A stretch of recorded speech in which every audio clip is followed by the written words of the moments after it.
Welcome to Hometown Headlines. This is a very special episode. We're at the Old Mill State Park, and you can we interviewed a bunch of people. They told us all about it and the beauty of the state park. Yeah. By the way, today is also the grinding days. Here we are at the Old Mill for grinding days. We're gonna interview a few people here. The grinding days are because back in the old days, before this was a state park, someone used to have a mill here called the Larson Mill, and since it became older, it became the Old Larson Mill. So what is your name? Steve Broughton. Yep. How long have you been volunteering for Old Mill? I'm thinking it's maybe 1978, somewhere when we first started. And then I ended up going to Rolog for a few years, and then it got switched to the weekend before Labor Day. And then I started coming back and helping out. And it's me and three brothers that are helping. Yeah. Yeah. So, what is your favorite memory of doing Good Old Days? Probably when we got the new boiler on the steamer, because it didn't operate for a few years. And then when we got the new boiler, then we could run just like normal again. Yeah. So that's pretty exciting. Yeah, I'd feel that would be pretty exciting. And then with the new boiler, we got the governor work, so it holds a nice speed, and when it pulls, you can really hear it chugging away. And yeah, I can hear it from here. Yeah, it's pretty neat sound. Mm-hmm. Yep. And the steam engine is 147 years old. Really? Yep. That's really cool. Well, that should be good. Well, welcome back. So, Pauline, what do you do here? Well, Rayanne and I have been bagging the flour that has come from the old mill grinding stones. Yeah. We bag them and we sell them to people that come out to the park. And it's flour. It's a 4-pound bag of flour. Yeah. And they get that for $5. And then we've got a 1-pound bag of bran, and they can take that home too. Yeah. And people make flour or make bread and muffins and cookies and all the good things from the good ground flour. Yeah, it's a really good cooking ingredient. You bet. And there's no preservatives in here whatsoever, so people have to put it in their freezers to keep it fresh. Yep. Yeah. So how much have you sold today? What did we say? What was it? 76 of these. That's a lot of them. And about 50. What did we think about 69 of the bran? Yeah. Yeah. So that's a lot of bran and flour sold. it is. Yeah. You must have been busy the whole entire day, pretty much. Pretty much. Yeah. Yep. Well, thank you for being on here. Thank you. Thanks for having us. Yep. Hello. Hi, how are you? Good. What's your name? My name's Dale Price. Okay. What's your favorite part of the grinding days? I'd have to say the camaraderie among all the people here. Everybody's been so friendly. Yeah. They've been very appreciative of everything I did here today and clapping and things like that. So getting to meet people and the camaraderie here has been great. Did you get tired when you sang for an hour and 30 minutes? No. You didn't? No, I do this all the time. True. As long as I have something to sip on, keep my throat a little bit moist, no, I don't get tired. Oh. Yeah. We came here a little bit later, so I didn't really get to hear you sing. But what are like the highlight songs that you sang today? I'd have to say Bob Seger and Boston. Some of the country stuff is really fun. I do quite a variety of things, but I try to get people singing along with me. So fun songs, I just bring some up-tempo stuff and try to let people have fun. Yeah, that sounds like a good strategy for singing. Yeah, it works. It works just about everywhere. I was in Hallock last night, and I played for 3 hours there, and in a small small facility because there was chances of rain. So, and it was cool out. So they brought me inside. They said, how about we just do it inside this time? I said, fine. I give them what they want. And people were singing along and clapping all night. So it was really fun. Yeah. It sounds like you have a lot of fun with this. Pardon? It sounds like you have a lot of fun with this. I do. It's been a good release for somebody like me who retired a little bit early, and I wasn't really planning on it. Bad things in my life kind of happened, but I had this to fall back on, so I got busy working on playing guitar better. I was not much of a guitar player 5 years ago, so I worked on it, and I've gotten to this point. The singing part, I've always been able to sing, but I wasn't good at it. I had to work on it to get good at it, and I hope I am. I don't really know, but people seem to like it. So, Okay. doing the best I can. Yeah. Thank you for coming on to our podcast. You're welcome. Appreciate it. Yep. Appreciate you coming on. You're welcome. So here we are at the Larson Mill. This is where it all started for the old mill, and it kind of just kept on building, and he got his house over there, and then it kept on just building and building into a state park. So Kent here is going to give us a tour of the Larson Mill. So here we are at the Larson Mill. The mill itself was built back in 1896 and 1897, and it ground wheat into flour, mostly rye back in the day for the neighbors around here. I don't know how far they came, but they'd come here with wagon loads of grain to be ground into flour. And it kind of became the beginning of the park because people would visit while they waited for their flour to be ground, or wheat to be ground into flour. And we'll go up to the mill here. Yep. Kind of where it all kind of starts, the power.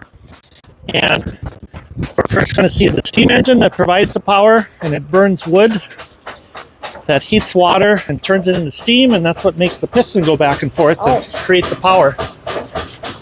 So you can see the steam engine here was built in 1878. It's one of the oldest operating steam engines in the country. It's really, this building and the engine are really a historic piece of Marshall County. How old is this engine right here? 1878. 1878? Yeah, so it's 147 years old this year. Whoa. The boiler was replaced 15 years ago or so, but the engine itself and dates back to 1878. It was restored back in the 50s. This one is actually only used for like 2 years in this mill, and then it broke down like in 1898 and was parked in the woods, and luckily it wasn't sold for scrap iron. So anyway, so the flywheel has a belt on it that turns this jack shaft, and then from this pulley there's a belt that goes to the shaft that turns the millstones, which are upstairs. So up here you can see the flour sifter. So as the wheat is ground upstairs, it drops down into the flour sifter, and the flour sifter itself is a revolving screen. So the ground wheat drops in that revolving screen and then separates it. The real fine flour falls out first, and then what they call middlings works its way to the screen a little farther down, and then the bran that drops out the end. Yeah, it's a cool little system here. That's like a cool operation. It's quite an operation. You think about in the day when people were bringing their grain here to be ground, and they would, it was custom grinding, so they charged, I believe it was 50 cents a sack or whatever. Yep. Well, and then I read about how the thrifty Norwegians, they had sold like an extra half a sack on their sack, so they have like a sack and a half for 50 cents. Oh. So they got more bang for their buck. Yeah. How much was 50 cents back in the day? Oh gosh, I don't know what that would be worth nowadays. That'd be a few dollars. Yeah. I don't know what the conversion is, but Yeah. so the stones upstairs, which we'll go up and look at, and the shaft, they came from a mill in Grand Forks. They had switched to a modern burr mill, and the stones upstairs, they weigh 1,800 and 1,500 pounds, or roughly 4 feet in diameter. That's a lot. And I have no idea how they lifted them up here, how they even got them here, because I don't think you could haul that much on a wagon. No, I don't think you can either. This. I suppose you could though. You could haul 100 bushel wheat, that'd be like 6,000 pounds. So I guess you could, but it's a lot of weight to drop on there. They probably would have. This probably would have had to be really strong. Yeah, I'm sure they built some kind of, hoist or whatever. But Yeah. and this, the part that the stones sit on, it's separate from the building, so it can move. See this part here? It can flex. Some years, I don't know, the stones weren't put in place or what, but this place was just rock. Yeah. So we're gonna go upstairs and take a look. Sure. So back in the day, there was actually a platform up here, and then the wagon could pull up here, and then they throw their wheat sacks, and they could just walk right into where the stones are. Yep. Right here, these are stones from the water-powered one. These are made from native field stones, and on the back side or the bottom side, they did the grinding. There's like grooves cut in them, kind of angle outwards, so that when the wheat is dropped in the center, then centrifugal force forces it out, and it kind of rolls and then grooves and in between and gets ground up, and Yeah. eventually it works its way out. It's nice flour. Yeah. Yeah. So should we go upstairs and take a look? Sure. Yeah, let's go upstairs and take a look. This is usually the hottest part of the building because all the heat from the steamer goes up here. Yeah.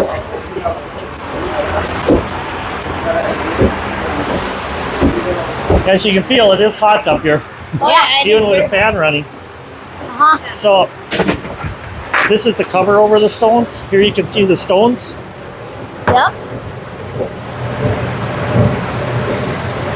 So the wheat is poured through here, and then it drops off down there, and that's how you adjust the flow, by raising and lowering these. Yep. And then it's ground and it works its way out. And here's the flour coming out here. Yeah.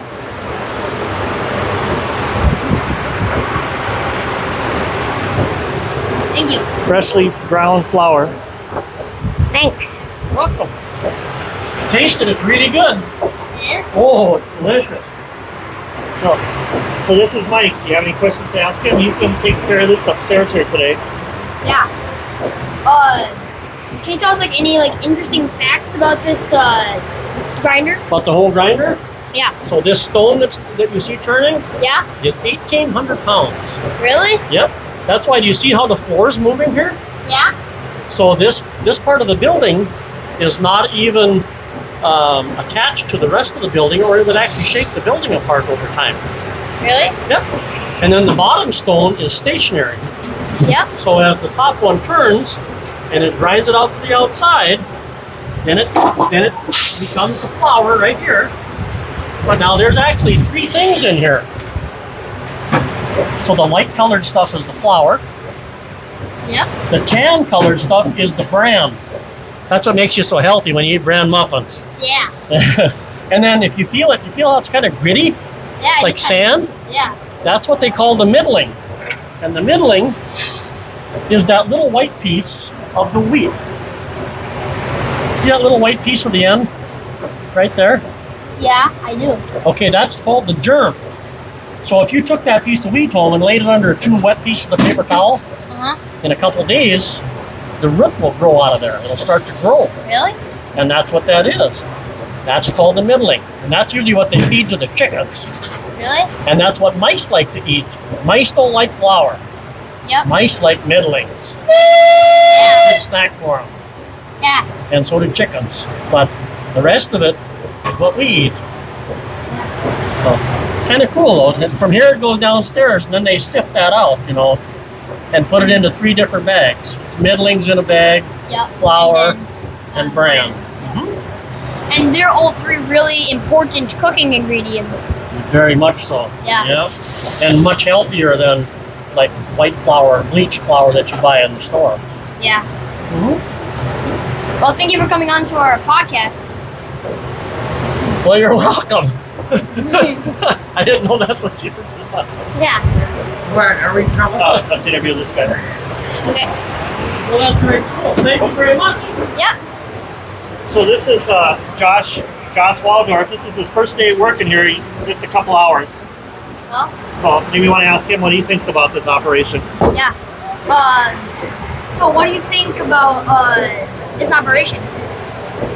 Stuff like this really amazes me. That how they, of the history of it and how it happened and how they're up and running, and that steam engine down there that's running it, Yep. it was, I'm told it was out in the woods for like 20 years before they got it here. But that one, since they've restored it, is the oldest case, one of the oldest case steam engines in the state for sure, maybe the country that's running now. Yeah, that's really, really old then. Yeah, 1879 Yeah. is when it was made. So, yeah. What do you think of the whole entire like grinding days thing? Like I said, it's fun. It's fun to come here and watch the steam engine running. Yeah. I'm guessing it is. Yeah, Well, thank you for coming on to our podcast. no problem.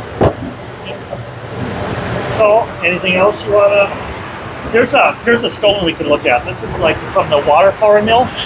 Yep. You can see all these grooves are cut here.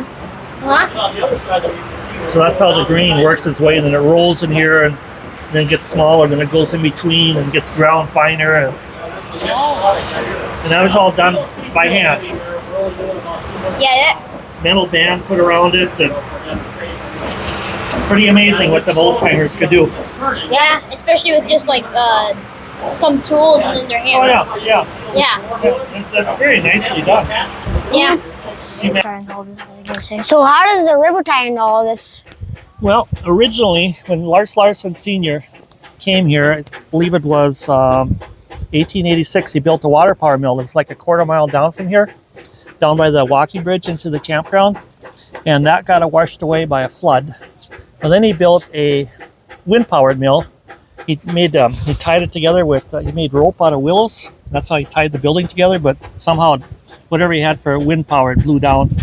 So then he built another water power mill just up the river here. And then John Larson built a steam powered mill. And that's where this engine that we have in the mill here was originally used. Anyway, the surveyors came through and they found out they were on the wrong side of the property lines.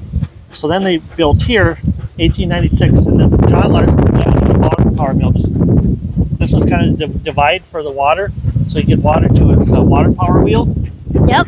So the mill was still here, the water power was still here in the 30s, but then it fell apart and rotted away after that. Oh, So anyway, people come down here to get their flower ground, and then they'd picnic and visit, and they liked the river, they'd swim, and that became the beginning of a park. And it became known as the Larson Picnic Grounds. And down by the pool area, present pool area today, you know, the hill and stuff, that was almost like an amphitheater. So people would sit on the hill, they'd have programs at the bottom. There was times they'd have 5,000-6,000 people here for creamery picnics. Whoa. The Historical Society had a pageant here in 1934. There was like 7,500 people here, 200 participants in the pageant. Whoa. Just amazing. That is crazy. The governor was here one year. That was in 34. There was like 5,000 people here for that. so this was really famous then. Oh yeah, the creamery picnic that year, I think there was like 6,000. And that was before it was a state park. It was Larson Picnic Grounds. And, Yeah, it seems. and Lars Larson Jr. used to charge 10 cents a person to come in. Uh-huh. But if you were a resident of Fuldahl, Uh-huh. you got in free. You didn't have to pay, Oh. which is kind of cool. Yeah. And it was a pasture. You know, there was sheep down there and stuff. And Yeah. that's how they kept the grass down. They didn't have to mow. Yeah, that's So anyway, and then by 1937, the state had bought the land because they saw the beauty in it, whatever, and it became a state park. And it was first known, back to the river again, it was known as Middle River State Park Oh. because that's what the name of the river is. Yeah. But then it got confusing with the city of Middle River and Middle River Township, which Argyle is in. Yeah. And then they changed it to Old Mill State Park, which was fitting for the flour mill and the flour mills that had been here. So Yeah. That's really interesting. So that's a brief history. Another thing, you know about the Scotch pines on the other side of the river? No. No. So when Lars Larson Sr. came here in 1881 or so from Sweden, he carried pine seeds in his pocket, Scotch pine seed, and he planted them. And there's 5 big ones over there. One died though in recent years. Oh, And then some of them around here are offspring. They moved in here. yeah. That's really interesting. Yeah, it's kind of cool when you think about it. Yeah, it was like famous before it even became a state park. Yep. So thanks for being on our podcast. Thank you. Yep. Hope you learned something. Yeah.